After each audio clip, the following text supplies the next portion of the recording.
Olá, meu nome é Israel Branco, do Audiofílico.com, e nesse vídeo a gente vai falar um pouco sobre um aparelhozinho que já me deu algumas raivas e já me deu alguns prazeres, mas que é um aparelho notável, especialmente na faixa de preço dele, que é o Zoom H4n. O Zoom H4n é um gravador, eu não vou dizer faixa de preço, porque não sei quando que você está vendo esse vídeo e os preços podem mudar, mas a princípio ele é um gravador num preço relativamente acessível, só que ele tem alguns pontos negativos que eu vou passar aqui nesse vídeo. Nem tudo nele é positivo, e eu acho que se você está em busca de comprar um gravador, ou se você acabou de comprar esse gravador e você está tentando utilizar, talvez possa te ajudar a entender um pouquinho melhor como é que ele funciona. Bom, vou começar pela qualidade de construção. A qualidade de construção do H4n é muito boa, na verdade. Notável assim para a qualidade de construção de acordo com o preço dele. Normalmente, gravadores portáteis assim, que você consegue levar para qualquer canto e que são mais baratos e tal, eles têm uma estrutura que me lembra muito a estrutura de um controle remoto. Você bate ele faz um barulho meio que te traz uma impressão de fragilidade e que ele tá muito oco e tal. E não é o caso desse gravador. Além dele ser um pouquinho mais pesado que a maioria dos gravadores portáteis são, ele também tem uma estrutura meio que parece uma coisa meio emborrachada, com um plástico que não parece ser um plástico muito vagabundo, parece ser um plástico mais bonitinho. E algumas partes dele são meio que de alumínio e tal, então dá essa impressão de ser um pouco mais bem construído, sabe? Um problema disso, na verdade, é que o emborrachado, ele tende a pegar um pouco da sujeira que está na sua mão, o óleo da sua mão e qualquer suor que você tenha. Então, eu recomendo, se você for utilizar, que utilize com a mão limpa, né? Mas em termos de construção, ele só tem dois defeitos, assim, eu vou dizer.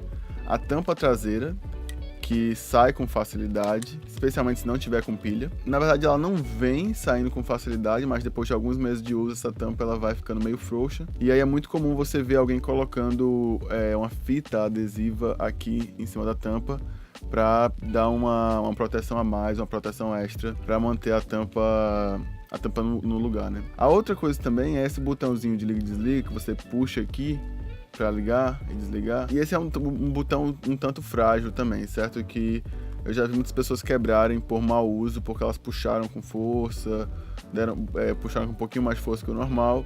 Eu não diria que é exatamente frágil, mas eu diria que ele não é a prova de pessoas que vão trabalhar de uma forma meio bruta com ele, assim. E isso pode chegar a acontecer num set de gravação, que tá todo mundo com pressa, especialmente no documentário. Então eu tomaria um pouco mais de cuidado com esse botãozinho de liga e desliga aqui, porque ele não é exatamente o botão mais forte que esse gravador tem. Bom, seguindo, a gente vai falar agora sobre os controles e botões desse gravador. Esse gravador ele não tem nenhum controle deslizante, né, que o pessoal vai chamar de slider, e nenhum controle giratório, que o pessoal vai chamar de knob. Eles dão um pouco mais de controle para quem está utilizando, são melhores de se mexer, não é à toa que mesas de som em geral são basicamente knobs e sliders, mas o botão em si, o botão de pressão, que basicamente é o que compõe o H4n, é adequado, eu diria, porque o botão de pressão ele evita que problemas aconteçam, né? Ele é um pouco mais seguro, digamos assim. E aí aqui no painel frontal você vai ter alguns botões diferentes. Você vai ter o botão que você vai selecionar qual microfone você vai utilizar. Aqui você tem stop, play, pause, avançar, voltar e gravar. O botão de REC funciona assim. Você aperta uma vez nele, ligou o pré-REC, você tem um feedback, os microfones são ativados e tal, mas ele não está de fato gravando ainda, né? É mais para você fazer os seus ajustes. Você aperta de novo, ele começa a gravar. E durante a gravação, se você apertar de novo no botão de REC, ele faz marcadores. Esses marcadores vão ser acessíveis, vão ser visualizáveis em alguns editores de som ou mesmo editores de vídeo no computador. E aí é bacana porque você pode clicar e colocar, marcador 1, nesse marcador 1 teve vento. Marcador 2, nesse marcador 2 teve... uma pessoa falou muito alto, estourou. E aí você pode fazer esse tipo de marcação que eu acho que é bastante bacana, um ponto positivo desse sistema aqui. O botão de stop, esse botão quadrado, ele vai parar a gravação, mas se durante a gravação você apertar o botão de play pause, você vai estar pausando a gravação e depois retomando a gravação no mesmo arquivo. E aqui você avança, volta um arquivo para você poder escutá-lo. Se não tiver nada gravando, você apertar o REC, ele vai reproduzir. Ele tem uma caixazinha de som aqui atrás, mas é bem ruinzinha. O ideal é você escutar com um fone de ouvido. Aqui embaixo você pode selecionar, né, os microfones, trocar, como eu já tinha falado antes. E aqui você vai ter alguns controles, que eu falo um pouco mais disso na publicação no site do Audiofílico, mas são controles mais relacionados com a navegação ao reproduzir o som. E também mais relacionados com o modo MTR, que eu vou falar desse modo MTR já já. No lado esquerdo você vai ter a entrada para o controle remoto, que é vendido à parte.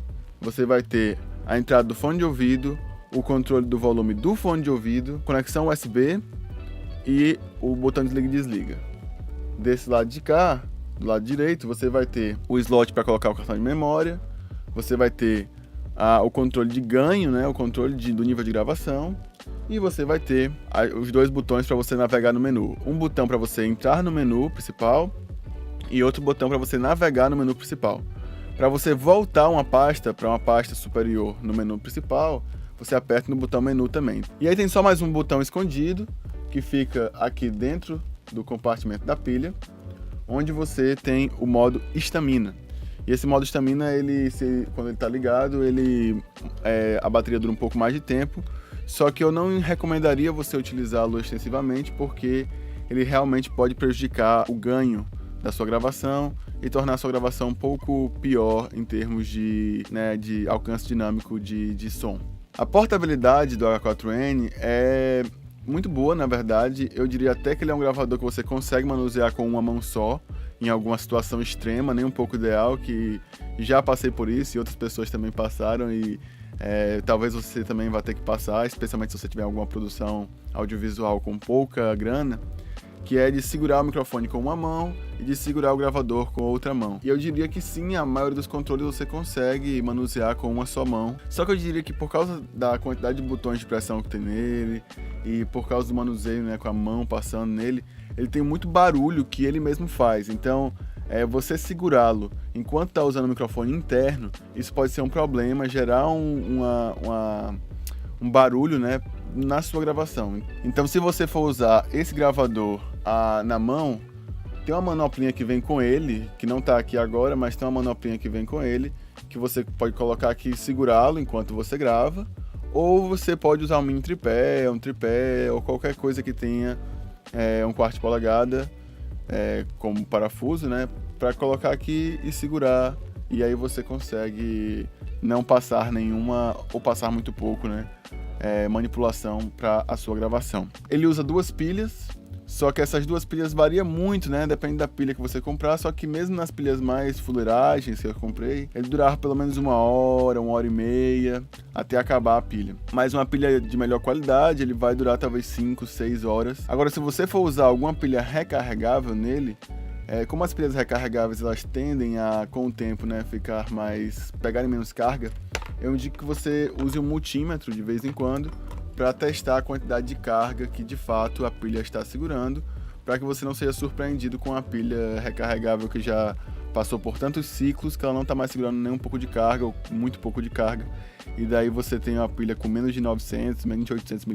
na mão, e aí vai descarregar relativamente rápido, né? Agora, falando das entradas que existem nesse gravador, as entradas de sinal, são 3 entradas, que basicamente são essa entrada estéreo P2 que você tem aqui embaixo do microfone XY embutido, que você pode colocar um microfone estéreo P2 aqui nessa entrada. Uma utilização prática e rápida que eu vejo para isso aqui é no caso de um microfone lapela com fio que seja P2, e aí você pode encaixá-lo aqui. Aqui embaixo você vai ter entradas que são ao mesmo tempo P10 e também são XLR, ou seja, são entradas de 6.35mm e são de entrada também Canon, né, a chamada Canon ou XLR. E aí o microfone condensador, que é o microfone que precisa de Phantom, ele vai ter que usar o cabo XLR, ok? Então você vai ter que usar o cabo XLR quando for esse caso de precisar de Phantom. Agora, se você for usar vindo de uma mesa de som, ou de um teclado, ou de uma guitarra, ou de um microfone dinâmico, aí você conecta aqui com qualquer conector.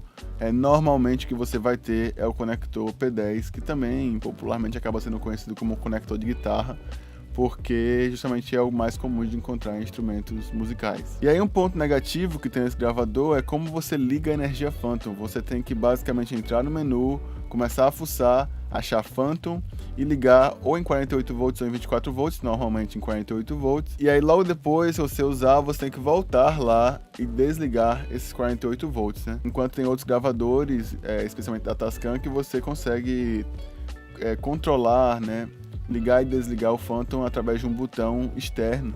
E isso se torna muito mais rápido na hora de gravar, na hora de trocar microfones, trocar cabos e por aí vai. Ok, agora vamos falar do ganho desse gravador. O pré-amplificador desse gravador não é muito bom, na verdade. Eu diria que a pior parte desse gravador seria o ganho dele. Você conecta algum microfone aqui embaixo, é importante que esse microfone já tenha um bom ganho. Porque se ele não tiver um bom ganho, não é aqui que ele vai conseguir esse ganho a mais. É muito complicado, é sempre bom você parear um pré-amplificador e um microfone, pelo menos um dos dois terem um bom ganho. E nesse caso aqui, esse gravador, ele não tem um ganho muito bom. Então eu realmente indico que você use um microfone que tenha um ganho um pouco melhor. Com relação ao microfone embutido dele, você tem um microfone no padrão XY, ou seja, o microfone da esquerda vai pegar o canal direito e o microfone da direita vai pegar o canal esquerdo. Esse é um modelo muito interessante para você criar uma boa estereofonia, e aqui ele consegue girar em 120 graus ou em 90 graus, ou seja, ele vai ficar mais aberto ou mais fechado.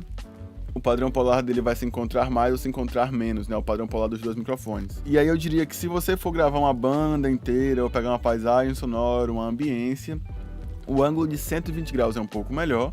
Agora, se você for gravar uma entrevista ou gravar uma única fonte sonora, o melhor é colocar o ângulo de 90 graus. Só que esses dois microfones, eles são condensadores sensíveis que vão capturar bastante barulho, na verdade. Então, eles não são que nem esse microfone de bola aqui, que vai ser mais privado, vamos dizer assim, menos sensível e vai pegar menos o barulho do ambiente. Esse gravador ele tem 3 modos. O estéreo, o de 4 canais, ou 4CH, e o MTR, que é a gravação de multifaixas, né? No estéreo, basicamente você vai selecionar ou o microfone embutido ou o microfone conectado, e aí você vai ter a geração de um arquivo estéreo de dois canais. No modo de 4 canais, você vai poder gravar tanto com os dois microfones embutidos quanto com os dois microfones conectados. Só cuidado com esse modo, porque como ele grava em 2 arquivos estéreos separados, a quantidade de memória disponível cai bastante, né? Ele compromete bastante o espaço no cartão de memória.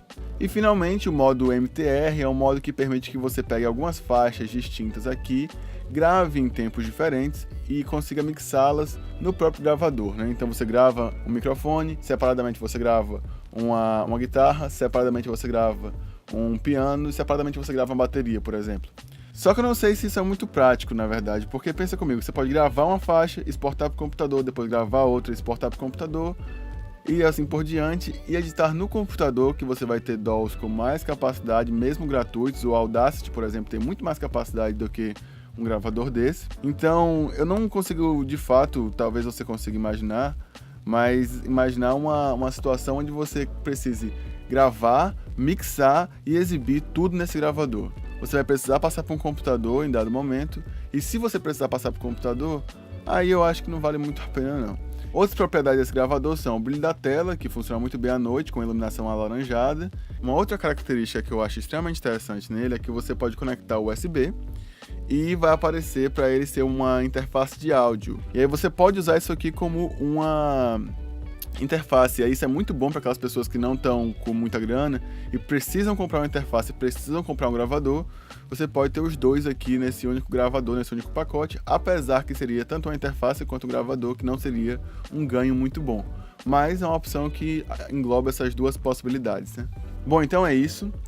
Essas são as características básicas desse gravador. Isso não substitui a leitura do manual, leia o manual completo se você tiver mais interesse, mas é um básico mesmo assim. Se você tiver alguma dúvida, deixa aí nos comentários, leia o artigo do audiofilico.com completo, porque lá tem mais informações, e a gente se vê por aí. Até a próxima!